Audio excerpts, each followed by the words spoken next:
औज़ुबिल्लाहिमिनश्शैतानिर्रजीम बिस्मिल्लाहिर्रहमानिर्रहीम। मेरा नाम हलीमा लिगारी जुल्करनैन है और मैं सेंट्रल प्रेसिडेंट हूँ all Sindh lady health worker and employees union की। आज हमारा प्रेस कॉन्फ्रेंस करने का जो मेन मकसद है वो ये है कि हम गवर्नमेंट ऑफ सिंध से अपनी यूनियन की तवस्सुस से ये मुतालबा करना चाह रहे हैं कि जो बजट 2023 और 24 है उसमें हम जो लेडी हेल्थ वर्कर प्रोग्राम के तमाम मुलाजमीन हैं उनकी तनख्वाह जो है वो 100% बढ़ाई जाए, क्योंकि महंगाई जो है वो आसमान को छू रही है और इस महंगाई के दौर में हम मुलाजमीन का इस कलील तनख्वाह में जो गुजारा है वो इंतहाई मुश्किल है और मज़दूर की जो लेबर की ज़िंदगी है वो दिन ब दिन बहुत ही जो है वो तकलीफ़ दह होती जा रही है। और हम वो मज़दूर वो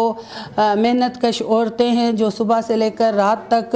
अपने बच्चों को अपने घर बार को छोड़ के इस वतन के बच्चों की सेहत की माँओं की सेहत की हिफाजत करते हैं। तो हमारा गवर्नमेंट ऑफ सिंध से ये मुतालबा है कि 100% हमारी जो है वो तनख्वाह बढ़ाई जाए। हमारा हेल्थ रिस्क अलाउंस जो कि बंद हो चुका है वो हमारा हेल्थ रिस्क अलाउंस जो है वो हमें दोबारा से दिया जाए, जिसके लिए हमने इंतहाई जो है कोशिशें की है, धरने मुजाहरे जिसमें हमारे लेडी हेल्थ वर्कर की जो है तजलील हुई है, जिसकी हम भरपूर लफ्ज़ों में मज़म्मत करते हैं। और हेल्थ रिस्क अलाउंस जो हमारा हक़ है, अब भी आप देखें कि कोरोना की वैक्सीन तो हो रही है, तो ये कोरोना के नाम से नहीं था जो ये कहा जाता है हेल्थ डिपार्टमेंट की तरफ से कि कोरोना ख़त्म हुई तो हेल्थ रिस्क अलाउंस भी ख़त्म हुआ। हमें हेल्थ रिस्क अलाउंस दिया जाए और दूसरे सूबों में जो हेल्थ प्रोफेशनल अलाउंस दिया जा रहा है तो दूसरे सूबों की तरह, क्योंकि एक मुल्क और एक ही कानून होना चाहिए, और सिंध में भी जिस तरह जना के मुलाजमीन को हेल्थ प्रोफेशनल अलाउंस या और बड़ी जो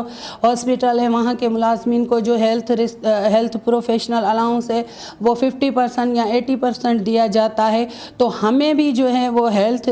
प्रोफेशनल अलाउंस जो है हमारा वो 100% दिया जाए। उसके अलावा हमें जो है यूटिलिटी अलाउंस भी दिया जाए। इस महंगाई को देखते हुए हमारा गवर्नमेंट से मुतालबा है कि अगर गवर्नमेंट ये चाहती है कि हमारे पाकिस्तान के बच्चों की माँओं की सेहत महफूज रहे और हम जो है दिन ब दिन आने वाली जो मौलिक बीमारियां हैं इनसे बचाव हो सके, तो ये जो रीढ़ की हड्डी लेडी हेल्थ वर्कर प्रोग्राम है इसके मुलाजमीन को जो है वो फैसिलिटी मुहैया की जाए, ताकि माशी तौर पे हम जो है वो ज़हनी तौर पे हम आसूदगी महसूस करते हुए अपनी सलाहियतों को बेहतर तरीके से इस्तेमाल करते हुए अपने मुल्क की बेहतर खिदमत कर सकें। तो मेरा जो है इस प्रेस कॉन्फ्रेंस की तवस्सुस से गवर्नमेंट ऑफ सिंध से यही मुतालबा है, बिलावल भुट्टो जरदारी साहब से यही मुतालबा है,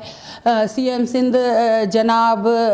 मुराद अली शाह साहब से यही मुतालबा है, और हमारी जो हेल्थ मिनिस्टर है हमारी बहन है, लेडीज़ है जो लेडीज़ के दुख को दर्द को समझ सकती है, उनसे यही मुतालबा है कि हमारा जो है हेल्थ रिस्क अलाउंस बहाल किया जाए, हमें महंगाई अलाउंस दिया जाए और हमारा हेल्थ प्रोफेशनल अलाउंस जो है वो 100% हमें दिया जाए। उसके साथ साथ हमारे जो देरीना मुतालबात हैं लेडी हेल्थ वर्कर प्रोग्राम के लेडी हेल्थ वर्कर प्रोग्राम का सर्विस स्ट्रक्चर बनाया जाए, हमारे जो है स्केल रिवाइज़ किए जाएँ, हमें अपनी तालीमी काबिलियत के मुताबिक स्केल दिए जाएँ। उसके साथ साथ हमारे मुलाजमीन जो रिटायर हो गए हैं उनको पेंशन और ग्रेजुएटी दी जाए और 1994 से जो हमारी सीनियरिटी है वो काउंट की जाए। उसके अलावा पोलियो की जो पेमेंट है वो हमारी पेमेंट भी बढ़ाई जाए और पोलियो में हमें तहफ़्फ़ुज़ भी दिया जाए। उसके साथ हमें जो है सोशल सिक्योरिटी दी जाए, 790 पे जो है अमल दरामद होना चाहिए। और हम वो औरतें हैं जो अपना घर और अपना कुंबा चला रही हैं, तो हमारे लिए मज़ीद जो औरतों के पूरे हुकूक और मुलाजमीन के हुकूक हैं ये हमें फ़राहम किए जाएं। और हमें सिंध गवर्नमेंट से, पीपल्स पार्टी की गवर्नमेंट जिसने हमेशा जो है वो रोटी कपड़ा और मकान की बात की है, अवाम की बेहतरी की बात की है, उनसे उम्मीद है कि इंशाअल्लाह ताला वो हमारे ये मुतालबात पूरे करेंगे। मेहरबानी। अल्लाह।